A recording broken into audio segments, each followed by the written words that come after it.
My name is Lena Matthews. I'm 32 years old, and I was once thrown out of my father's house in the middle of the night just because I was pregnant. He yelled, "What have you done?" and slammed the door in my face like I was some filthy stain he couldn't scrub clean. He didn't know the truth. No one in my family did. All they knew was how to judge. 15 years later, they stood at my doorstep, but it wasn't the child that left them speechless, pale, and frozen in place. It was my life. Everything I had quietly rebuilt from the ground up with nothing but empty hands the night I was cast out. If you've ever been rejected simply for living differently, stay with me. This story is for you. I was born and raised in a small southern town in Indiana where every road seemed to lead to church, and every dinner began with a prayer. My father, Reverend Jonathan Matthews, was a well-known pastor, admired for his solemn presence, booming voice, and moral-laced sermons. He didn't just preach on Sunday mornings, he also taught ethics at the local high school where I sat quietly in the back, avoiding his gaze whenever he warned of the downfall of modern women. My mother, Ruth, was the very image of a God-fearing wife. She never argued, never dared to disagree, or "Your father doesn't want that." To her, my father was the sole moral compass our family was meant to follow, and I, as the only child, had no right to stray. From a young age, I knew I was different. I never enjoyed those endless prayer circles, never understood why we had to suppress every emotion just to set an example. I loved drawing. I remember the first time I showed my mother a portrait I'd drawn of her smiling while washing dishes in our warm kitchen. She said nothing. She quietly tore the paper in half, tossed it in the trash, and told me, "You should be praying, not doodling nonsense." The older I got, the more suffocated I felt by what they called family values. I wasn't allowed to wear tight jeans because it was immodest. I couldn't stay late after school because who knows what you're doing with those boys. When I earned top marks in art class and got nominated for a summer creative camp, my father's only reaction was a cold, "Summer camp? Living with morally lost kids? Absolutely not." My dream of leaving Indiana for a world full of color and music felt further away than ever. My father always claimed he raised me with love, but that love felt like a cage gilded with Bible verses, polished with performative pride when he'd say at church, "My daughter isn't like those other misguided kids," but inside that cage, I couldn't breathe. I still remember being 15, accidentally overhearing my parents talking behind closed doors. My mother's voice trembled as she said, "I think she should be allowed to take art lessons. She really has talent." My father's reply was ice cold. "She doesn't need useless artist skills. She needs to learn how to be a proper wife." After that night, I started hiding my sketchbooks in the closet. Every night, I'd draw by flashlight, using old calendar cardboard as makeshift paper. Not because I hoped for approval, but because I needed somewhere to pour out everything I couldn't say out loud. The worst part was whenever relatives came to visit, I was always used as an example of what it meant to be a pastor's daughter who acted like she belonged to some godless family down the street. My aunt would scan me from head to toe, sneering, "You're really wearing that ridiculous dress to church again." I would only lower my head. I learned to stay quiet. I learned not to cry. My father confiscated my phone for 2 entire months just because he saw I had been texting a boy from school. A pastor's daughter doesn't dabble in teenage romance. You're supposed to set an example. I wiped away my tears in silence and kept studying, but those wounds, even unspoken, etched themselves deeper into my memory than any sermon my father ever preached. And perhaps the most heartbreaking thing of all was that no one had ever once asked me, "Are you happy?" In that house, happiness wasn't something to be acknowledged. The only thing that mattered was obedience. I knew I had to leave if I didn't want to lose myself entirely. In my final year of high school, I secretly applied to an art school in Chicago. Something my father would have labeled as blasphemous and rebellious if he had ever found out. I used money I had saved from secretly working at a tiny bookshop in town. That money, though small, was proof of every moment I chose to live as myself instead of pretending to be the perfect daughter in his eyes. When the acceptance letter arrived, I couldn't even bring myself to open it right away. sit on my lap in the stillness of the night, in a bedroom I had lived in for 18 years but never dared to call home. When I finally opened it, the word congratulations burst into my chest like fireworks. I covered my mouth and cried, not because I was happy, but because, for the first time, a door had opened that I didn't need anyone's permission to walk through. I left home that fall, telling my parents I'd enrolled in a short religious art program. I boarded the bus alone, carrying nothing but an old suitcase and a paper map marked with red circles around every place I dreamed of seeing. Chicago was loud, crowded, and completely unfamiliar, but it was there that I met Eli. Eli was a photography student from the Netherlands, studying abroad at my school. We met by accident, sitting at the same table during a workshop on color and emotion. I sketched him as a joke. He snapped a photo of me frowning while adjusting my brush. Somehow, we kept bumping into each other after class, and then after dinners, and slowly, after long conversations about art, freedom, and things I had never dared to say out loud. With Eli, I didn't have to defend myself. He never asked why I didn't believe in forgiveness. He just said, if you're not ready to forgive, then paint your anger first. We fell in love like two misfit kids who'd found each other in a strange city, holding hands while running through snowy streets, sharing our last few coins to buy a jam-filled pastry. And then, one day, I found out I was pregnant. I sat frozen in my tiny apartment for over 2 hours, clutching the test stick with its 2 red lines, each one slicing through my thoughts like a blade. I wasn't afraid of becoming a mother. I was afraid of being abandoned.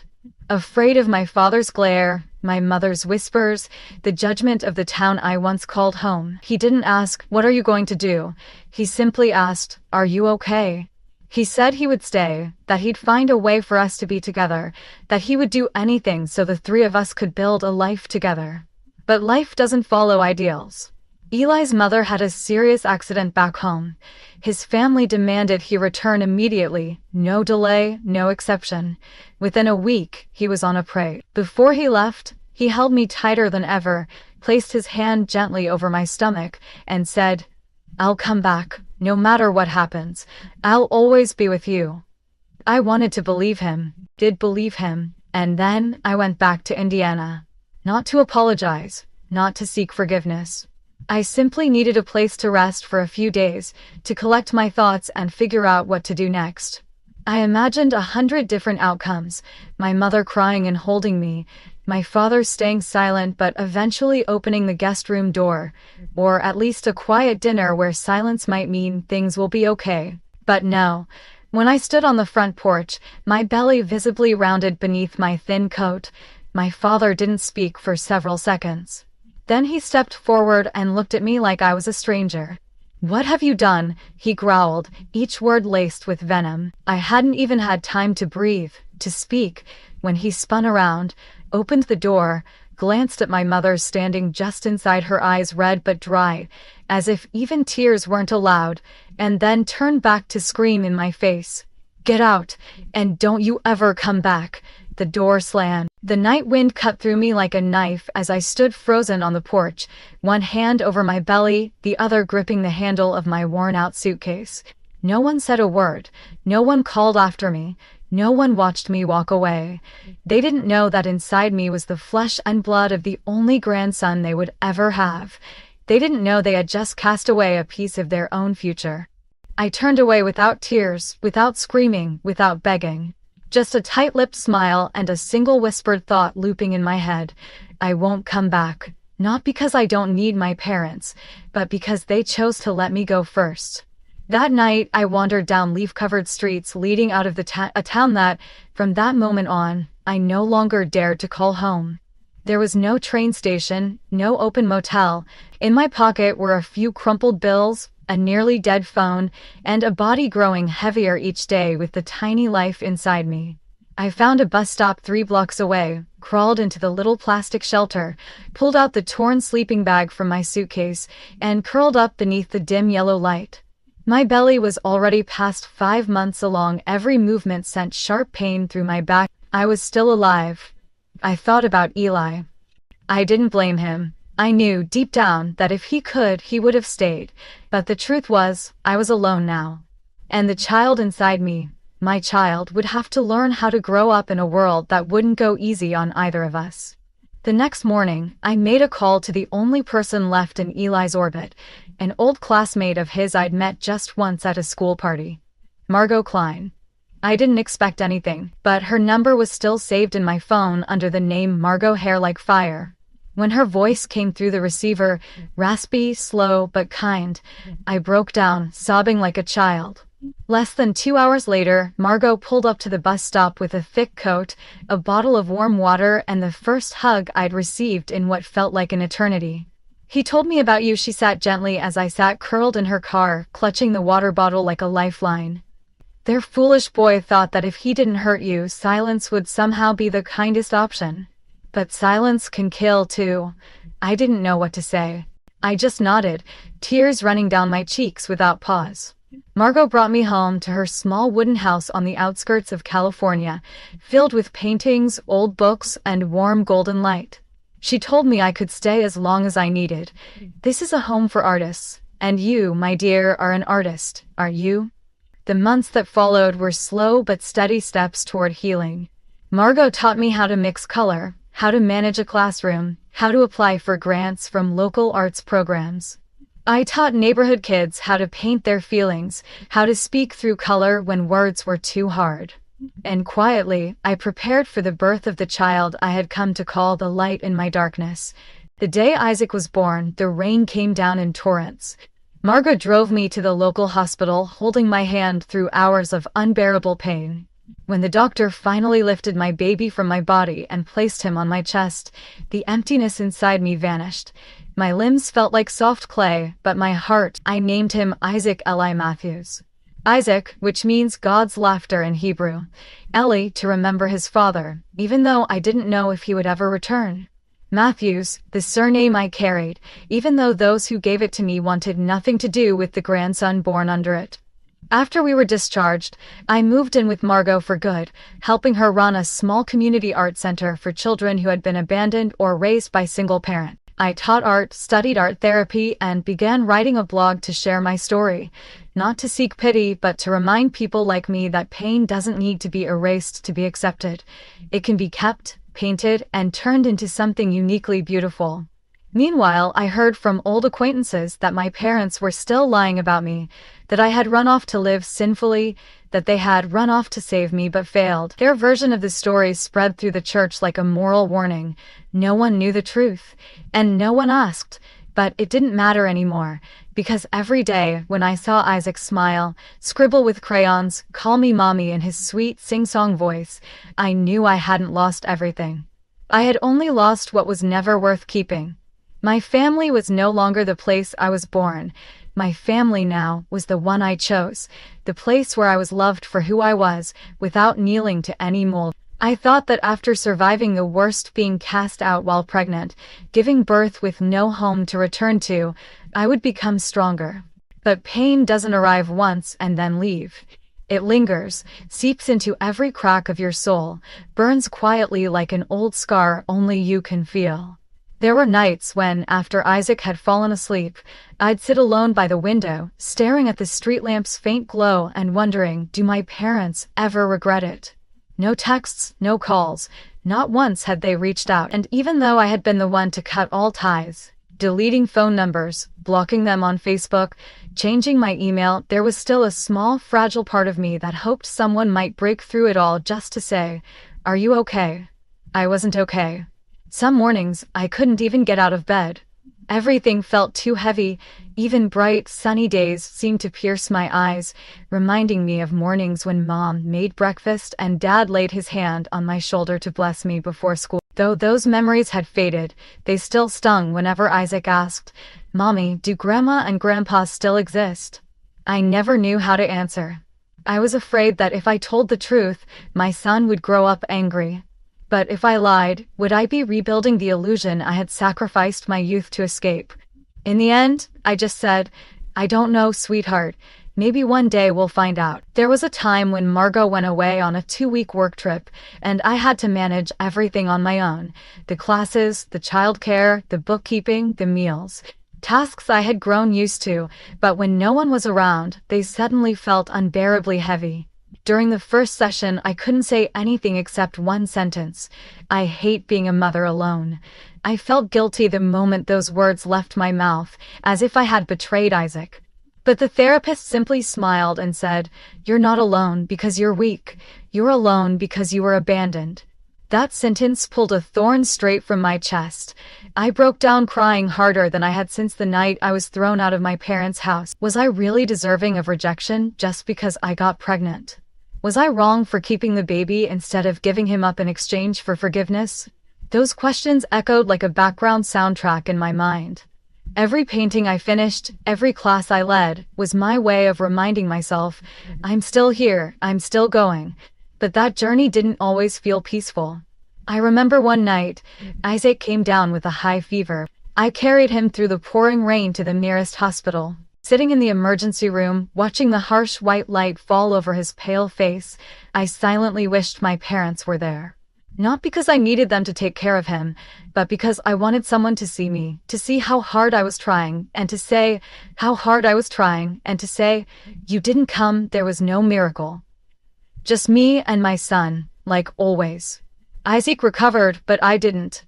I began withdrawing from everything. No more blog posts, no more community events. I existed, but I no longer felt alive. I became a quiet shadow of myself, working, going home, sleeping, repeating.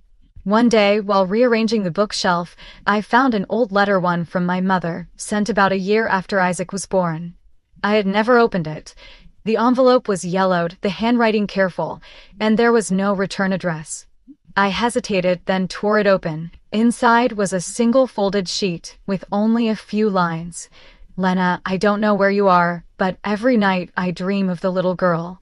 I'm sorry I did nothing when your father kicked you out. I was scared, but I miss you every day." I folded the letter back up, not crying, not angry, just empty. A single apology cast into the desert, heard by no one, answered by no one. But it was also the first sign that maybe one day the silence might finally crack.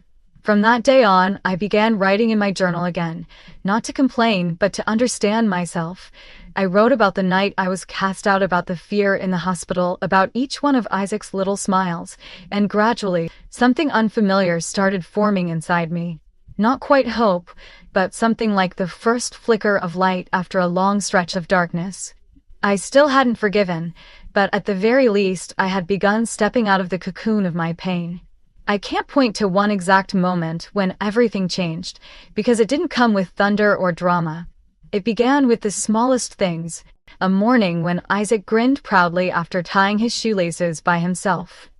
A day when Margot returned from an art exhibition and placed a flyer on my desk that read, "We need you, an artist who heals with color." And one quiet evening, as I was sorting paintings in the center storage room, Margot placed a hand on my shoulder and said, "You need to lift your head, not so others can see you, but so you can see yourself." I decided to apply for a position as a creative coordinator with an international organization supporting children with emotional trauma. The project was called Colors of the Brave, a name that felt like it had been waiting for me. I submitted the application without much hope, thinking maybe, just maybe, they'd see something in me, something beyond a fractured past. But 2 weeks later, they called. I had been chosen, not as an assistant, not as a volunteer, but as the regional art ambassador for the West Coast. On my first day at headquarters, I wore the coat Margot had made for me, its collar embroidered with Isaac's name like a quiet blessing. During the meeting, I shared about my first class, the one where a little girl, abused by her father, drew her fear as a school of fish with tearful eyes. The room went silent, then erupted in applause. I no longer felt small. I no longer needed forgiveness to know I had value. Around that same time, I received a strange message in my new email inbox. The name was familiar. Eli Van Houten. My heart pounded as my fingers trembled over the subject line, Isaac. In the letter, Eli apologized for the years of silence. He explained that all traces of me had vanished.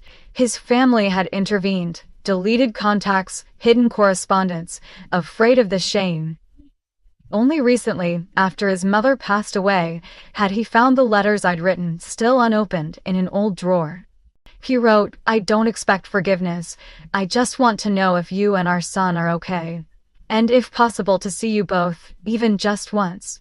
It took me nearly 3 days to respond. I didn't accuse or blame him. I simply wrote, "Our son's name is Isaac Eli Matthews. He loves to draw, hates broccoli, and has eyes that look so much like yours. He is not lacking in love. But maybe he deserves to know where he comes from." And we met at a small cafe by the beach, the same beach where Isaac often ran wild on weekends. When Eli walked in, his hair was trimmed short, his chin shadowed by stubble, but his eyes, they were still the same eyes that once made me feel seen. Isaac sat quietly for a long moment, studying the stranger, then tilted his head and asked, "Do you like orange?" Eli smiled, "Very much. It's like sunset." That meeting didn't erase the wounds, but it opened a door. Not to return to the past, but to continue writing the present. Eli didn't beg. He didn't ask Isaac to call him dad. He simply asked to be present as a friend, as a trustworthy adult. And for the first time in my life, I didn't feel like I had to carry everything alone. Meanwhile, the Forgive/Forget initiative that Margot and I launched began to grow. We hosted exhibitions in 7 states, led free workshops for women rejected by their families, and built a support network through healing art. My posts about single motherhood, rejection, and rebirth were shared thousands of times. But I wasn't chasing fame. I only hoped that if someone out there was trembling the way I once did, standing before a slamming door, they'd know there was still a way forward. Isaac is now 10 years old. He paints better than I did at 15 and has an extraordinary memory for colors. One afternoon, after an exhibit in Santa Barbara, he pulled me aside in the crowd and said, "Mom, when I grow up, I want to open an art center like you. But I won't let anyone have to draw in fear." I held him tight, saying nothing, because no words could ever match the purity of that love. I began to believe that forgiveness isn't about making others feel better. Forgiveness is what lets you keep walking without dragging someone else's weight behind you. I don't know if my parents will ever call, or knock, or even send another letter. But I know that if they ever do, I'll be strong enough to listen, and calm enough to draw a boundary. I was teaching Isaac how to dilute watercolor to paint the sky when the doorbell rang. The sound felt foreign, not because it startled me, but because I wasn't expecting anyone. Jonathan jumped off his chair, hands still smudged with blue paint, but I stopped him. "Let me see who it is." When I opened the door, I froze. Standing there was my father, Jonathan Matthews, his hair nearly all gray, his frame thinner, and his eyes no longer sharp with judgment. Beside him was my mother, Ruth, her face weary, holding a small bag in one hand. They looked as if they had crossed a desert just to get here. And maybe, for them, that's exactly what it had felt like, a journey across states to reach the daughter they had once cast out without hesitation. We stared at each other for what felt like a lifetime. No one said a word. Then my mother stepped back, as if she couldn't bear to stand too close. My father was the one to speak first. "Lena." His voice was coarse, empty of condemnation, but also of warmth. Just a name spoken like he was trying to thread it back into the present with a trembling hand. I didn't invite them in. But Isaac, ever curious, ran to my side. I knelt beside him, placed a hand on his shoulder, and gently said, "They're your grandparents." My mother broke into tears the moment she heard the word. My father just stood there, something visibly cracking inside him. Reluctantly, I opened the door wider. They stepped into our home, their eyes scanning the paintings on the walls, works by me, my students, and Isaac. But I knew exactly where their gaze would stop. The large painting by the living room entrance. It was a portrait I had painted entirely from memory, the night I was cast out. Me, standing on the porch in the dark, arms around my pregnant belly, eyes brimming with tears. Behind me, the wooden door, freshly slammed with the faint shadow of my father framed in a sliver of gold light. I painted it on a sleepless night, to remind myself that moment happened. It wasn't a nightmare. My father stood before that painting for a long time. He said nothing. I poured water, sat down at the table. Isaac climbed into a chair, chatting away about the dragon he just drew with a rainbow tail and how he was really good with colors. My mother listened with tears in her eyes, but didn't dare step closer. There was a distance between them, one that couldn't be bridged by small talk. "I saw you on television," my father finally said. He paused, as though every word had to pass through a conscience not yet fully awakened. "I didn't realize it was really you." "Really me who didn't fall?" I asked, my voice steady. "Who didn't starve, didn't abort, didn't become the disgrace you once preached about?" My mother flinched, gently tugging his sleeve, but my father didn't react. He simply lowered his head and softly muttered. I felt the whole world inside me go still for a moment, not because I had longed to hear those words, but because I had once believed he would never say them. "I didn't come here to apologize," he continued. "I came because I want to know if I can still be a part of your life, even just a very small part."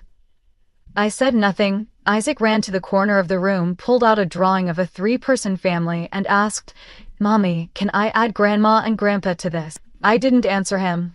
Instead, I stood up, walked over to my parents, and looked at them closely, 2 people who had once been my entire world, who had then made me a stranger over a truth they were too afraid to try and understand. I spoke slowly. "My son has the right to know who his grandparents are, but he also has the right to know the truth. If you're ready to speak it from the beginning, with no edits, no distortions, no pretending, then I won't stop you." My father nodded, my mother cried, and for the first time, I didn't feel like the one on the losing side. I wasn't expecting one conversation to fix everything, but I gave them a chance, for Isaac's sake, and for mine. We sat down at the dining table where every meal in my house now overflowed with laughter and color. My mother glanced around at the embroidered tablecloth Isaac had stitched, the greeting card from the international conference where I'd been invited to speak, his rainbow drawings stuck proudly to the fridge, and she cried more than she spoke. My father began to recount that night. He didn't make excuses, at least not in the way I had braced for. Back then, I only thought about reputation, about what people would say, about the church's image. His voice broke. "I forgot that you weren't a threat to my reputation. You were my daughter." I looked at him, not angry, but not softened either. All I ever needed was a hug, a question, even a flicker of doubt that I wasn't trash. "The way you once looked at me." My voice was calm, but firm. "But you shut the door. And you didn't just throw me out of the house, you threw me out of this family's life." I was a coward, but every year that passed, I prayed for your safety. She reached into her pocket and pulled out a small necklace, inside it a photo of me as a little girl. "I've always worn it. I've never stopped missing you." I placed my hand over hers, not gripping it, not pulling away. I just left it there, an acknowledgement that I had heard her. But I hadn't forgotten. Isaac returned, holding up his finished drawing, a house with 4 figures standing in front. A brown-haired child, a woman holding a paintbrush, an elderly man with a silver beard, and a white-haired grandmother, with cookies in her hand. He handed it to me, then turned to my parents and asked. They both nodded, eyes wet. But when they looked to me for a nod in return, I said clearly, "I can't call this home." But Isaac deserves to know his grandparents. My son isn't here to soothe your guilt. If you want to be in his life, you have to accept my boundaries. My father blinked. What boundaries? No more father knows best, no more using scripture to control, no more telling Isaac how he should live. I am his mother. I decide what's right for him. You're not here to reclaim your role as parents. You're here to start becoming people I can trust. I had practiced that line 100 times in my head. But nothing compared to the feeling of actually saying it. I wasn't angry. I wasn't resentful. I was simply clear. For the first time in my life, I wasn't timid in my father's presence. I didn't feel small. I didn't feel like I owed anyone anything. I simply felt like myself, a woman, a mother, a person finally strong enough to set boundaries without shame. My mother nodded softly. My father stood, his gaze sweeping across the room one last time. This house, it's like you. Very real, very colorful, very alive. Thank you, I said, without smiling. I built it with my own hands using the same bricks you once threw at me. The air was heavy, but I knew there was still one thing I had to do, the one thing I owed to myself. Not the one my mother had written me, but one I had written after Isaac was born, never sent. I placed it on the table in front of them. I didn't write this to apologize. I wrote it so I'd never forget how I survived.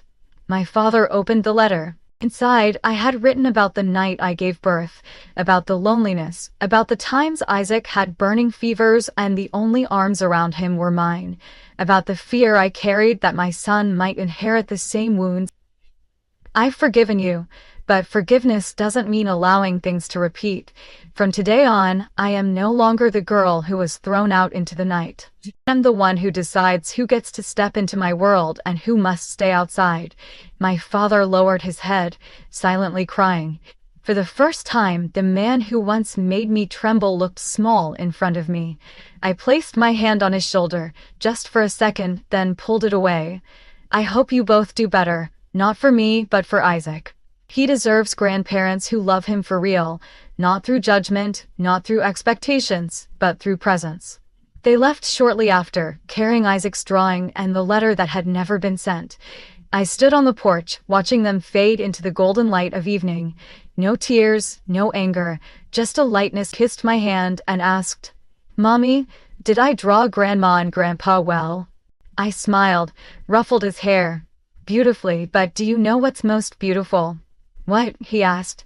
"That you know how to love, without fear." 1 year after that meeting, our little house seemed to have changed colors. Not the paint on the walls, but the emotions in the air.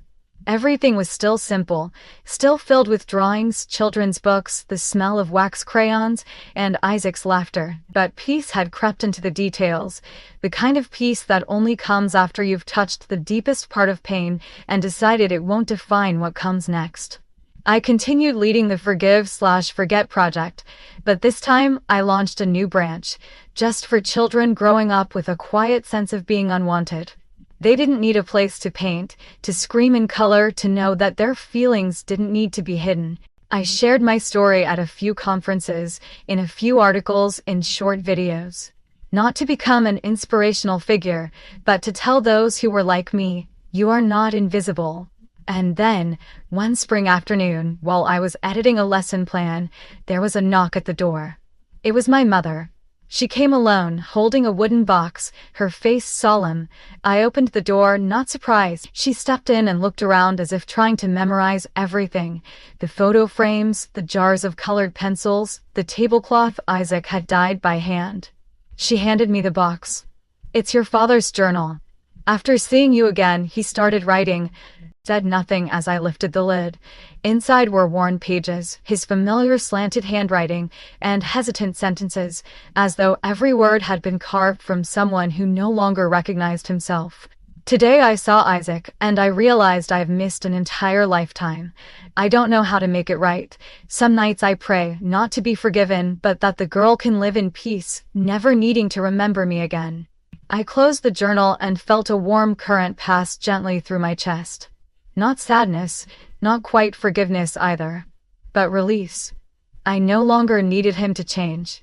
But I knew he had fought his own darkness, and for a man like him, maybe that was the bravest thing he'd ever done. My mother asked if she could stay a few days.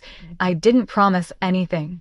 But Isaac took her by the hand and pulled her into the garden to show off his newly planted sprouts. I watched their silhouettes, one generation that had once broken me and another that gave me strength to rise again, and I smiled without a trace of bitterness. A few months later, I curated a special exhibit called Rooted Twice, for those who grow new roots not because they were cut down, but because they chose to rise again. I displayed paintings from my journey as a single mother. The final piece was a pair of arms in an embrace, not perfect but warm enough to leave nothing else needing to be said. The opening night was crowded. Amid the faces, I saw Eli standing quietly in the back, holding a small bouquet. He didn't push forward, didn't interrupt. He waited until I approached, then softly said, "Isaac drew you reading by the window." He said, "That's Mommy when she's peaceful. You once told me all you needed was a quiet place with soft light to paint. Looks like you have it now." I nodded, saying nothing. Some stories don't need to end with a hug or a kiss. Sometimes a simple nod is enough to say, that night, sitting with Isaac by the window, he turned to me and asked, "Mommy, when I grow up, you'll never feel lonely again, right?" I laughed. Maybe happiness really is that simple. I don't know if my parents will return again. I don't know what path Eli and I will choose as a trio. But I know this with certainty. I'm no longer afraid of being left behind.